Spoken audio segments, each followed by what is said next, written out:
তো আমরা এমনিতে স্পিচ ডিলে বলতে যেটা বুঝি সেটা হচ্ছে স্পিচের 3টে পার্ট। একটা হচ্ছে হিয়ারিং, যে হুম কানে শুনছে কিনা।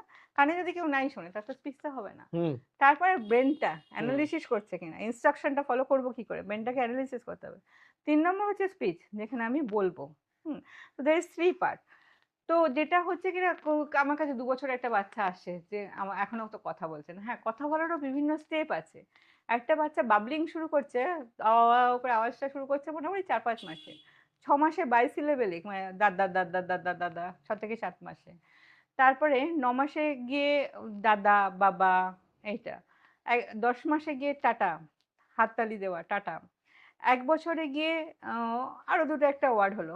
বাই 2 বছর 2টো ওয়ার্ড সেন্টেন্স, মানে বাড়ি যাব, ভাত খাবো, এই এই শিখলো। এরও একটা ডেভেলপমেন্টাল একটা গ্রুপ আছে। তো মোটামুটি আমরা যেটা প্রথম অ্যাসেস করি, যে মা যদি কনসার্ন হয় যে যে আমার আন্ডারে ফলো আপে আছে, সে তো আমি তাকে অ্যাসেস করছি, কিন্তু অনেক সময় পরে আসছে যে আমার বাচ্চা তো কথা বলছে না এখনো।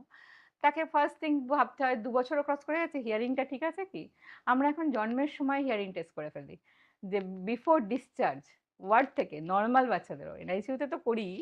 কিন্তু আপনি এটা, যে বাচ্চা জন্ম হয়নি তার হিয়ারিং টেস্ট করবেন কি করে? জন্ম হয়নি না, জন্মের ডিসচার্জের আগে। ডিসচার্জের আগে? হ্যাঁ, বা মানে 3 দিন 4 দিনের মাথায় হিয়ারিং টেস্ট করে মানে ফেলে। কিভাবে? সেটা মেশিন দিয়ে, মেশিন ব্রেনটা ওই ওয়েভটা নিতে পারছে কিনা সেটা দেখা হয়। ও আচ্ছা। তো সেটার একটা টেস্ট হয়, সেখান থেকে আমরা টেস্ট করে ফেলছি।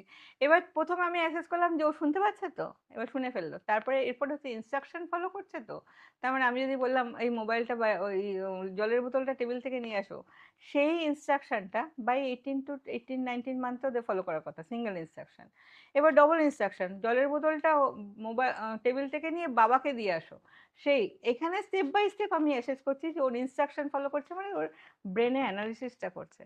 থার্ড থিং হচ্ছে আমার স্পিচটা ডিলে আছে কিনা। হুম তো ওই স্পিচটার জন্য মোটামুটি আমরা 2 বছর অবধি ওয়েট করি, যে 2 বছরের মধ্যে না হলে তখন একটুখানি স্পিচ থেরাপি দেবো। আর এখানে ভীষণ ইম্পর্টেন্স দেবো হচ্ছে স্টপ দ্য স্ক্রিন টাইম।